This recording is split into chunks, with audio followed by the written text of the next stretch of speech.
Qu'est-ce que la conscience? Si vous imaginez que la conscience est une propriété émergente du cerveau, alors il n'existe aucune possibilité de solution d'envisager une continuation de la conscience au-delà de la mort cérébrale. Certes, quand nous sommes spiritualistes ou religieux, nous adhérons sans réfléchir à l'idée d'une distinction fondamentale de l'esprit et du corps, de sorte que nous sommes en mesure de penser la survie de l'esprit au-delà de la mort du corps.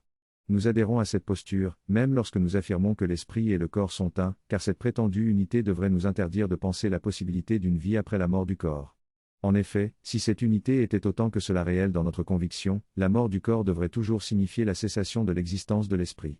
Nous avons raison de croire en la distinction fondamentale de l'esprit et du corps, sans rejeter l'étroite coopération entre ces deux choses durant l'incarnation. Mais avons-nous pour autant raison d'adhérer à cette conviction spirituelle sans prendre le temps d'y réfléchir vraiment? S'attacher pour de mauvaises raisons à des vérités fondamentales est une erreur. Tandis que la science avance, la spiritualité entre de plus en plus dans un état de stagnation au milieu de belles phrases lapidaires. La figure du chercheur spirituel qui étudie avec un sérieux universitaire et une rigueur académique, les philosophies des enseignants spirituels. Et qui pratique avec la rigueur d'un pratiquant d'arts martiaux, les techniques enseignées par les maîtres spirituels.